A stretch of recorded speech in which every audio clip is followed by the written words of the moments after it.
Chapter 2. The Knighting of Don Quixote.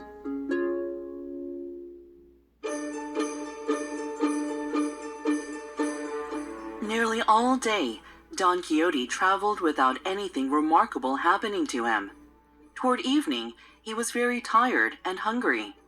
Looking all around for a castle or shepherd's hut, he saw an inn in the distance and rode toward it, reaching it just as night fell. At the inn door stood two young damsels, barefoot with their hair in a mess, who were on their way to Seville with some mule drivers who had stopped that night at the inn. To him, the inn appeared to be a castle with 4 turrets and spires of shining silver, a drawbridge and moat.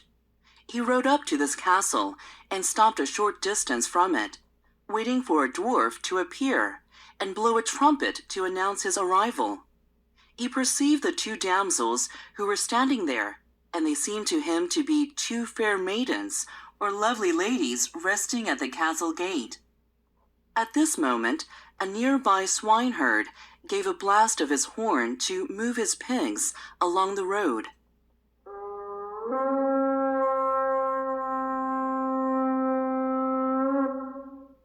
To Don Quixote, this sounded like the trumpet blast of welcome he was waiting for.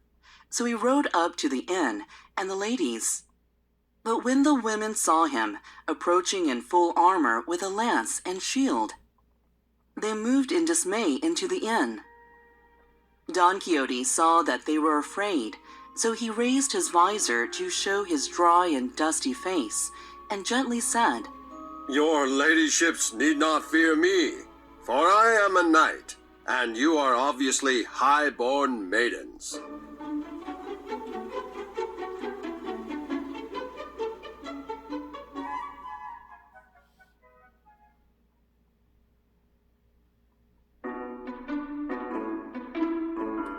When the 2 damsels heard themselves addressed as maidens, they burst out laughing.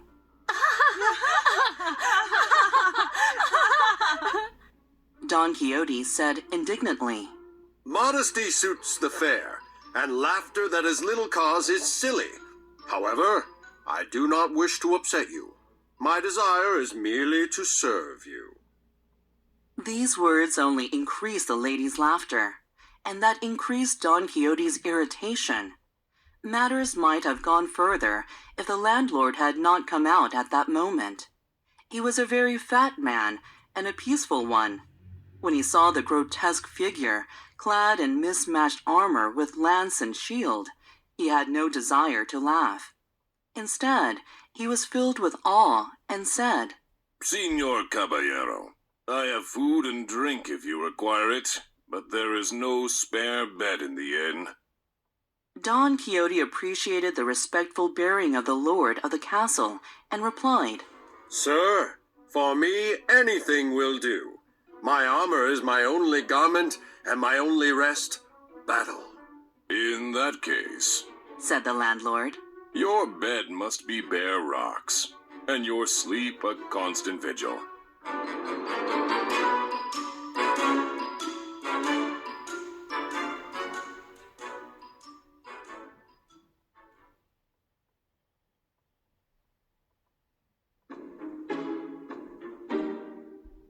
The landlord held the stirrup for Don Quixote as he dismounted with great difficulty. He asked his host to take great care of his horse, who was the best horse in the world. The landlord looked at the horse with a cynical eye, but he led him to the stable. He returned to the inn to see what might be wanted by his guest, and found that the damsels were helping Don Quixote out of his armor. They had taken off his breastplate and backpiece, but they did not know how to remove his makeshift helmet, which he had fastened with green ribbons. They could not untie the knots, and he would not allow them to be cut, so he remained all evening with his helmet on.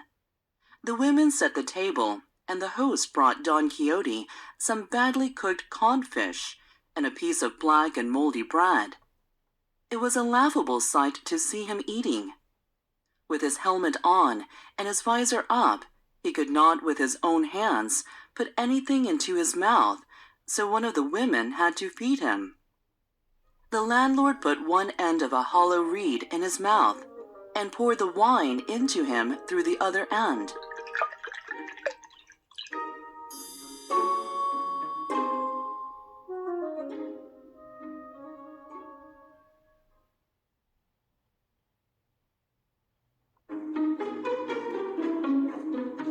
While Don Quixote was being fed, the swineherd blew his horn 4 or 5 times in the distance. This convinced Don Quixote that he was in a famous castle, being wonderfully entertained with music, fine food, with well-bred ladies, and the lord of the castle as companions. But it still distressed him that he was not yet a knight, because he could not lawfully engage in any adventure without receiving the order of knighthood. He was so troubled by this thought that he hurried through his meal. Then he called the landlord to follow him into the stable, where he fell on his knees before him. Only when the landlord had agreed to knight him the next morning did Don Quixote rise. The landlord had already suspected that his guest was crazy, but now he was convinced of it. He decided to have some fun, so he told Don Quixote that when he was younger he had been a knight-errant before, retiring to this castle. Now he welcomed all knights-errant, of whatever rank they might be. He asked Don Quixote if he had any money with him. Don Quixote replied that he did not, because he had never read of knights-errant that carried money.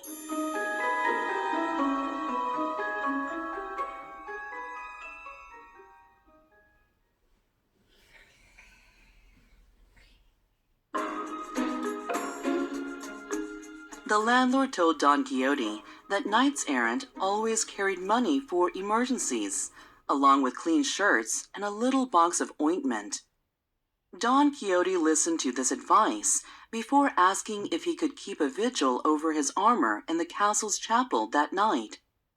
The landlord said the chapel was being repaired, but that he could keep vigil in the courtyard. So Don Quixote placed his armor in a trough near the well. Then he picked up his shield and lance and began to march up and down in front of the trough as night began to fall. The landlord told all the people in the inn about the lunacy of his guest. They all wondered at his strange form of madness and watched him pace back and forth.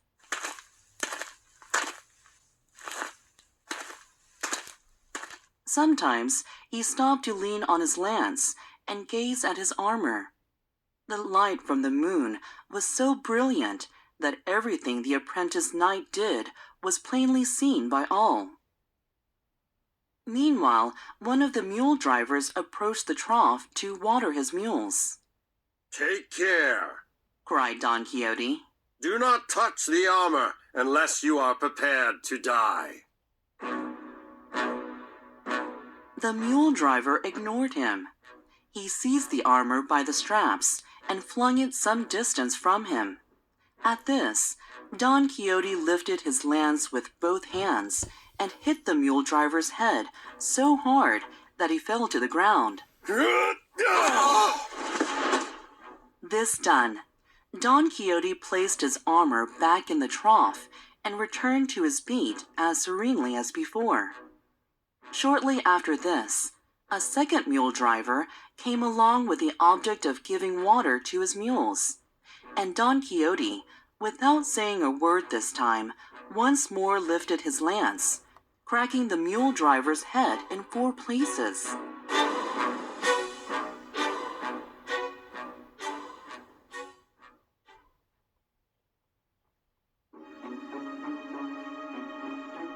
The comrades of the wounded men ran outside and began to throw stones at Don Quixote, until the landlord shouted to them to leave him alone. Have I not already told you that he is a madman? He cried. Even if he kills you all, he cannot be held accountable. Finally, the men left off stoning him, and Don Quixote allowed them to carry off the wounded. Then with the same calmness and composure as before, he resumed the watch over his armor. The landlord was determined to cut matters short, and dub his mad guest a night before any further misadventure could occur. He went to Don Quixote and apologized for the rudeness of the other guests. Then, in a persuasive tone, he suggested that the knighthood take place then and there. He told his guest that a chapel was not necessary for conferring a knighthood, which could actually be conferred in the middle of a field. Don Quixote believed it all and said that they should hurry up. For if he were attacked again as a knight, he would be entitled to kill everyone in the castle, except those the Lord wished him to spare. He put on his armor again and told the landlord that he stood ready to obey him.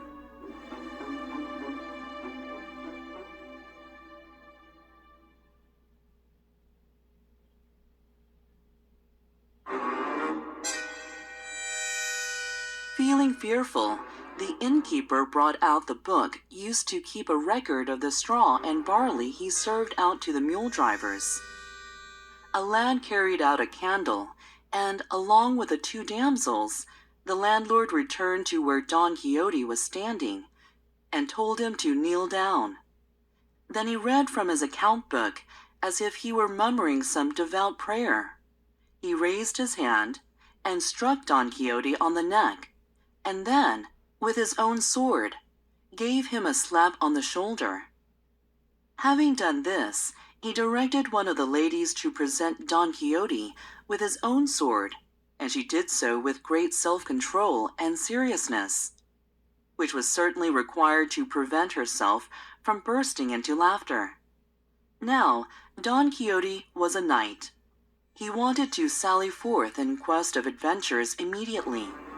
He saddled Rocinante at once, then embraced his host and thanked him for his kindness in knighting him. The landlord replied politely and let him leave in the dark without paying.